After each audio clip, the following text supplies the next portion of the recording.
Hi. Now, I want to talk about something that is hard to figure out, but there's some sort of odd sort of pattern and design with it. And that's, let's say someone wants to post a comment or something on a social media site like Facebook or do a video on YouTube to post something. And let's say the person's me. Let's say I wanted to have various women who were very attractive and nice people to comment.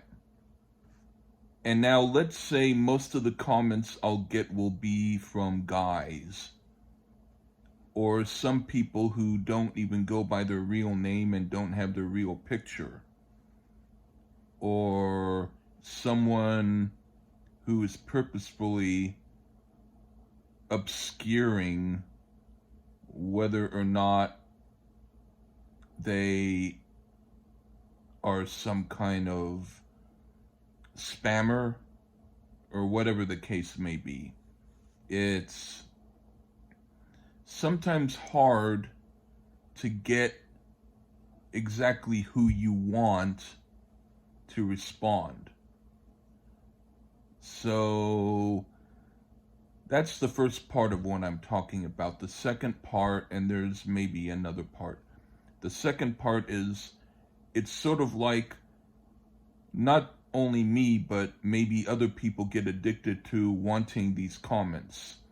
They think, wow, if someone gives a comment to my video, they're going to really eventually be someone who I can know or at least have a conversation with on the internet.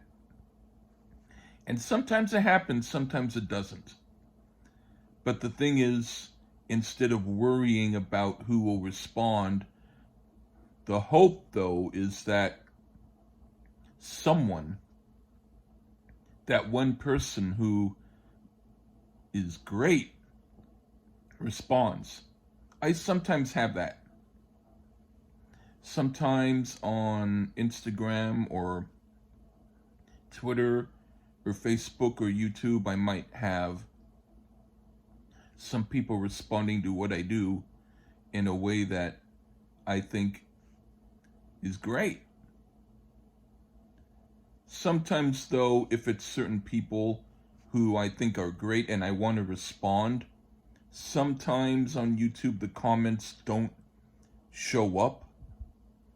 And when I try to find the person on their account so that I can give a reply, because the comment doesn't show up on YouTube, it only shows up on my inbox, then it sounds like I might be not responding or something. When I want to, but I can't if there's no way to respond. But then there might be some people who, if I do respond to them, then they respond back with some sort of website, or they don't respond. So that's always sort of a little bit of a game as far as if you throw the dice, what will you get? But I will say that specifically, I've been doing illustrations or composites on fashion apps that allow me to do it. And I'm trying to get really good pictures of women wearing tucked in shirts. Because to me, tucked in shirts on women are really, really good looking. And so if a woman likes me and she happens to like that style or is willing to wear that style, I think that's great. And I think that if, let's say, with a woman, if she says, "Hi, I'm single. Um, how much money do you make? What kind of job do you have?" And asking me a bunch of questions and saying stuff like, "Do you want to get married, or do you feel marriage is a good thing?" Then I'm going to be like, "Well, first of all, you don't really know me that well. And because of that, it's probably a spammer. But if it's not a spammer, if it really is someone who's randomly going up to different people and asking them about marriage, then I want to know something. I want to know if she tucks in her shirts, and if it's a lady who can wear like tucked in sweatshirts or tucked in sweaters or even tucked in cardigans and stuff, that's great. And there are women on certain websites where you can hire them as models and they'll do those kind of outfits for you. And I like to use those services because then that way I can have someone pose in a certain outfit in a certain kind of scene that would go good for my stories. Because I like to write stories about women who wear their shirts tucked in. One idea that I had was a guy, he sees a woman and she's in the library in college and she's wearing a turtleneck sweater tucked in and she's bending down to write her work. And so the guy notices where the shirt is tight from being worn tight. And so he's thinking to himself, he would love to be able to read something that she wrote, especially on a day when she looked the way she did, because that would be a product of the mindset. So that as opposed to someone whose shirt is loose and kind of large and not really flattering, like, "Hey, I just went out to get the mail, deal with it." You know, that's fine if someone is getting their mail and they don't care. But let's say you were a guy who got married to a woman, and maybe the reason you got married to her was because she had a lot of money and you had a job that you had to marry someone who was willing to marry you. So she was willing to marry him, but she always wore loose blouses and sweatshirts and didn't really look flattering. But he thought, well, as long as he's getting money and he's having a good position in his job, she's kind of all right enough. But let's say he happens to go somewhere to a restaurant and he thinks his wife was going to work, but he sees that she's in the restaurant with another guy and they're talking like they're flirting with each other, and she has her shirt tucked in. And then when she comes home to him later, her shirt is not tucked in. She untucked it. And so he thought, did she untuck it for me? And then he notices her in various other places when her shirt is tucked in. Sometimes her sweater is tucked in. But it's not that way when she comes home. Now, some guys might think, well, so what? Who cares about clothing? but then other guys might think that it's an indication that someone is willing to wear a certain outfit a certain way for someone, but not willing to wear that outfit for somebody else. And if that someone else is the husband, and the husband gets frustrated because he likes the look of tucked in shirts, and he's afraid of asking his wife to tuck in her shirt because they've been married for a while, and he feels weird about that because he thinks she might think he's strange. And who knows, maybe it's a coincidence. Maybe she's wearing good outfits because she's on the job and it's a job requirement. So he's thinking of these possibilities. But still, that's the sort of thing that I'm relating to. It's that if it's a woman who, let's say she messages me on YouTube or something, and she only wears, you know, very skimpy clothing with cut off waists and stuff so that there's nothing that can be tucked in. I would prefer if they wore a shirt tucked in when they're messaging me. If they see this video and they really do like me, then that's the thing that attracts me. I could enjoy what someone says about art or about music or all of that, but I could talk to anyone about that, and it's not the same as someone who might be attractive, who I might not know well, but would not mind knowing well. And then if she wanted me to dress in a certain way, I do what I can to do it. So that's the thing, is it's the mental perception of, if you like someone and you want to let them know that you like them, then that's a good thing. And there are some women out there who are like that, who have no problem with my particular interests, and that's really good. The only thing is, now I'm kind of older, and I'm not really,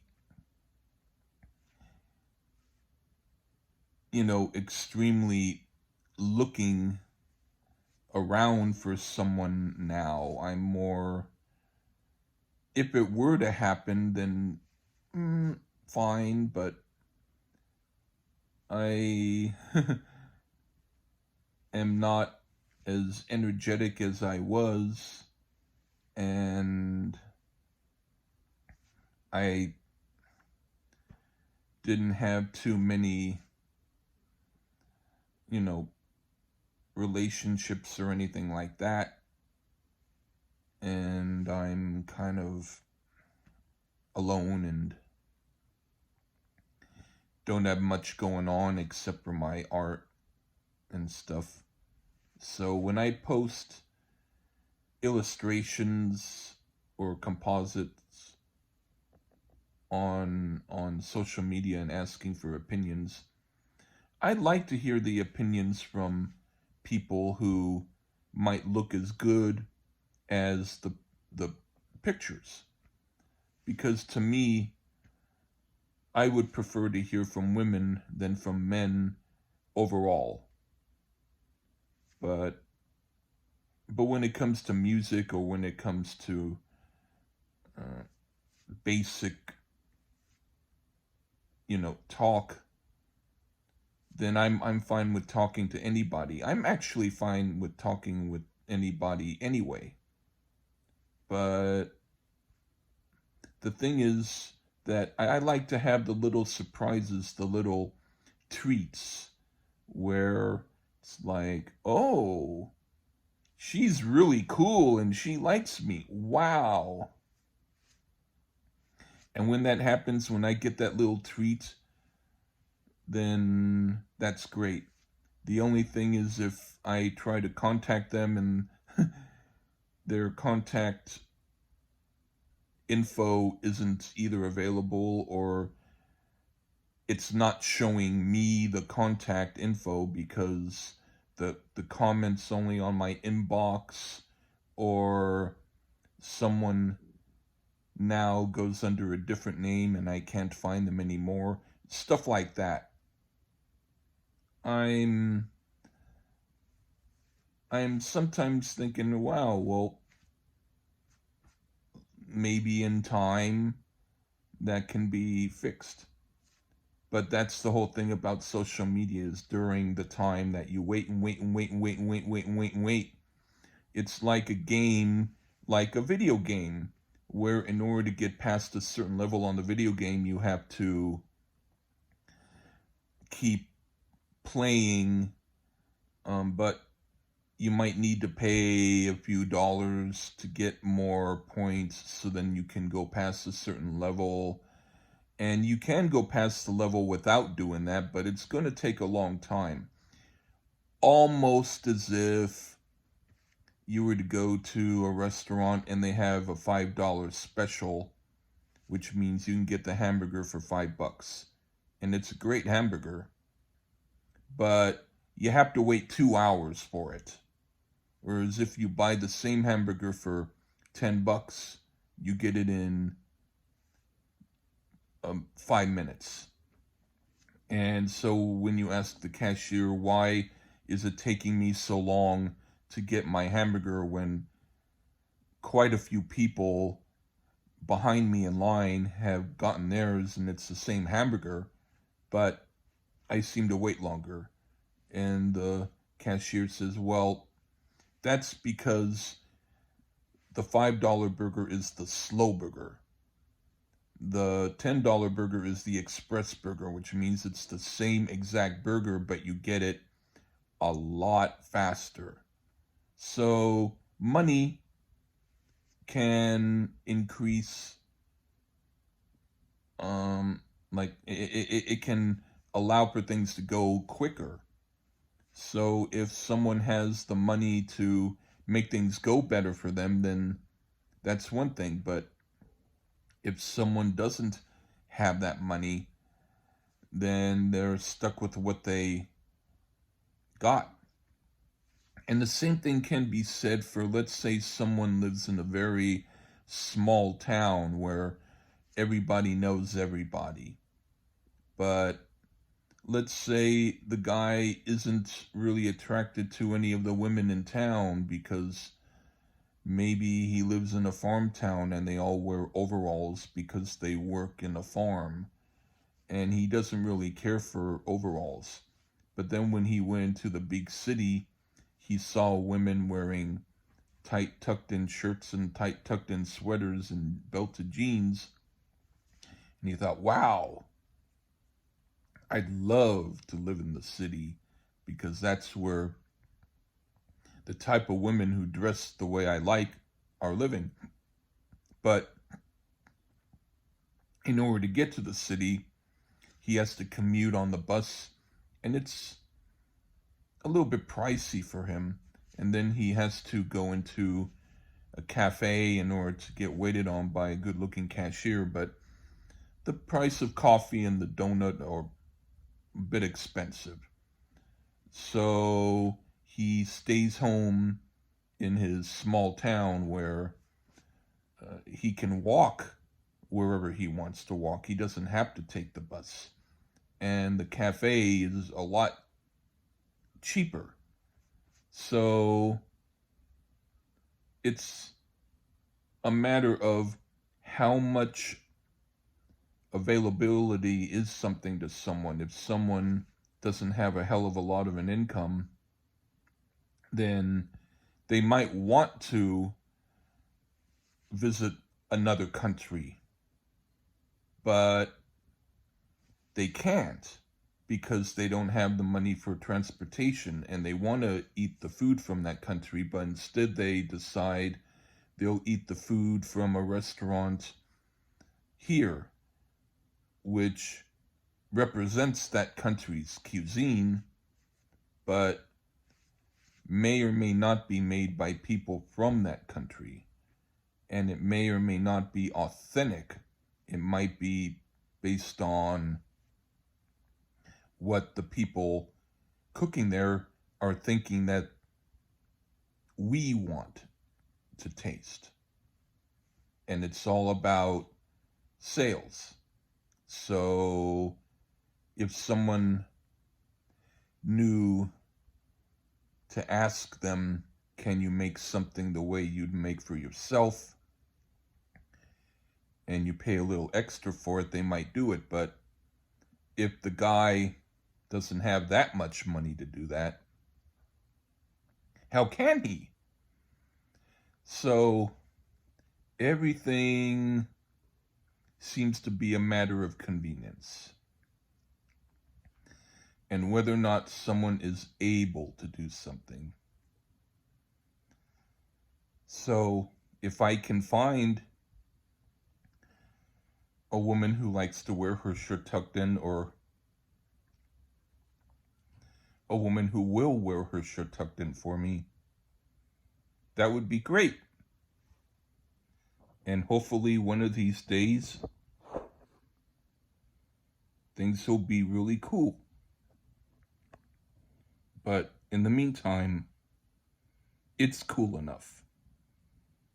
And I'm happy enough to have the comments that I do from people who watch my videos. So anyway, take care, everybody. And thank you for listening. Cheers.